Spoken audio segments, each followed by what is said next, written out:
diberkati oleh Tuhan. Kali ini saya akan berbagi firman Tuhan bagi kita yang terambil di dalam 2 Tawarikh pasal 26 ayatnya yang ke-16.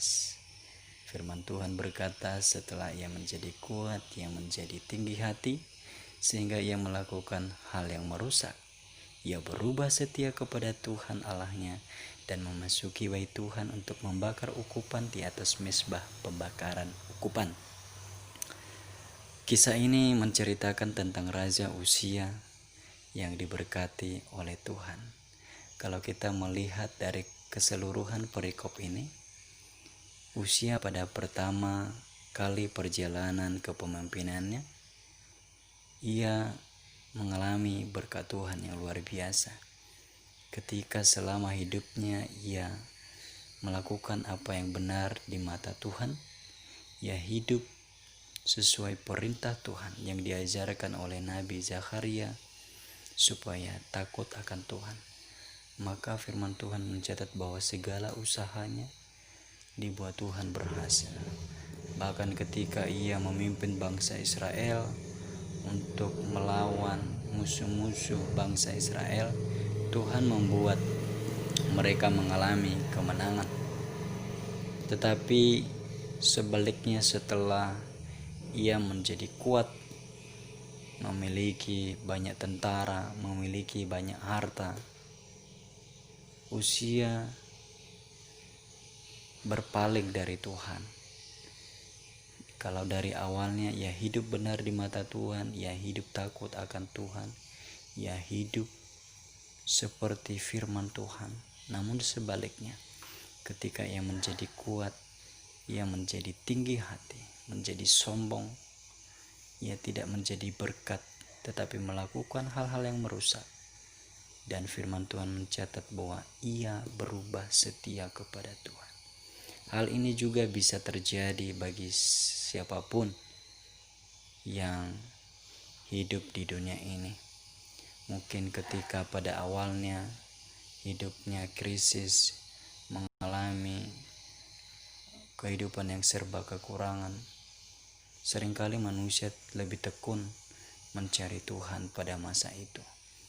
Tetapi setelah segala sesuatunya ia miliki, manusia lebih cenderung menjadi sombong, tidak lagi peduli akan Tuhan, bahkan melakukan hal-hal yang merusak. Sahabat yang diberkati oleh Tuhan, di dalam firman ini kita belajar untuk tetap hidup takut akan Tuhan, baik pada masa sukar, baik pada masa kekurangan maupun pada masa berkelimpahan. Kita tidak menyalahkan Raja Uzia, tetapi dari sikap kehidupannya ini kita boleh mengambil sisi positif dan apa yang menjadi sisi negatifnya, yang menjadi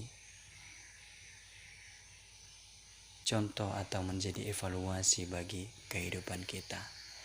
Di dalam akhir video ini, saya merindukan kiranya saudara senantiasa diberkati oleh Tuhan, dan kerinduan saya tetap hidup takut akan Tuhan. Dan di akhir video ini saya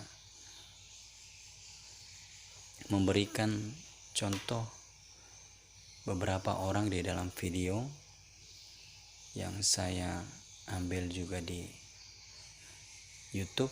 Kiranya melalui kisah-kisah orang tersebut kita boleh belajar dari sikap-sikap hidup mereka ketika sudah berada di puncak kesuksesan, namun mereka tidak menghormati Tuhan, tidak takut akan Tuhan, bahkan mencoba-coba untuk menantang melawan Tuhan yang berkuasa atas hidup dan matinya manusia.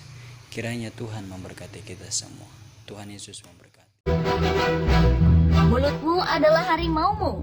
Itulah bunyi sebuah peribahasa terkenal yang bermakna agar seseorang berhati-hati dalam berbicara. Karena ucapan tersebut bencana bisa berbalik mencelakakan diri sendiri. Hal tersebut ternyata dialami oleh beberapa orang berikut ini, dan kebanyakan adalah orang terkenal. Mereka tewas karena berbicara sembarangan dengan ucapan yang menghina Tuhan, Sang Penguasa kehidupan. Ucapan-ucapan itu memang diperkatakan dengan bercanda atau tidak berasal dari hati. Namun bagaimanapun juga, baik atau buruk setiap perkataan kita semuanya akan dipertanggungjawabkan di hadapan Yang Maha Kuasa. Berikut adalah orang-orang yang tewas karena menghina Tuhan versi on the spot.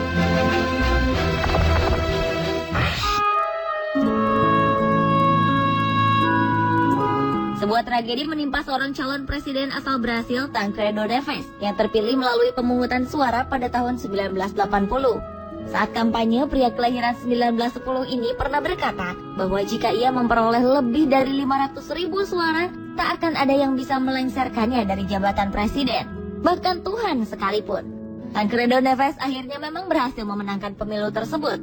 Namun ironisnya, sehari sebelum ia dilantik menjadi orang nomor 1 di Brazil, Tancredo Neves meninggal karena komplikasi operasi yang ia jalani beberapa hari sebelumnya.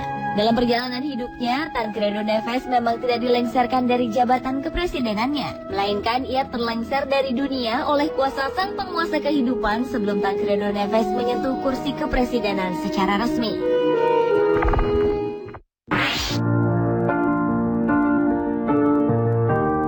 John Lennon. Ia adalah salah satu personil band The Beatles asal Inggris yang populer dan fenomenal di tahun 60-an. Namun John Lennon juga terkenal karena kematiannya yang mengenaskan. Pada tanggal 8 Desember 1980, John Lennon tewas tertembak di depan rumahnya di New York, Amerika Serikat oleh seorang penggemar fanatiknya sendiri, Mark David Chapman.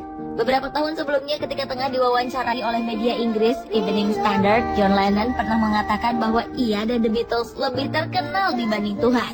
Ia pun menantang dengan berkata, "Kita lihat, siapa yang lebih dulu tenggelam? Tuhan beserta ajarannya atau The Beatles dengan aliran rock and roll-nya?" Pernyataan John Lennon ini pun mengundang kontroversi.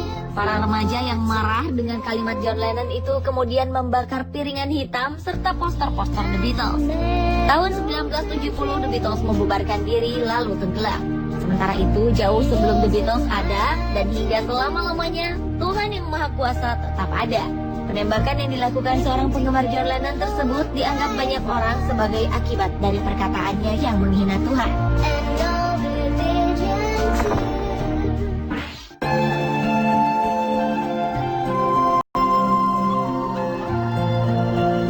Siapa yang tidak kenal Titanic? Salah satu kapal terbesar di dunia yang pernah ada yang terkenal karena kecanggihannya pada zamannya. Dan Titanic juga terkenal karena berakhir dengan tragis. Kapal tersebut merupakan mahakarya Thomas Andrews, seorang arsitek terkenal yang sangat detail dan perfeksionis dalam berkarya. Ketika pembangunan Titanic selesai, seorang reporter pernah bertanya pada Thomas Andrews, seberapa amankah kapal ini untuk berlayar di Samudra Atlantik? Dengan sombong, Thomas Andrews menjawab, bahkan Tuhan pun tak bisa menenggelamkannya. Pada tanggal 10 April 1912, untuk pertama kalinya, kapal Titanic berlayar menuju Amerika Serikat dari Eropa. Namun 4 hari kemudian, tak disangka-sangka kapal mewah ciptaan Thomas Andrews tersebut menabrak gunung es yang merupakan ciptaan Tuhan Yang Maha Kuasa. Lambung kapal itu robek hingga akhirnya tenggelam di Samudra Atlantik Utara.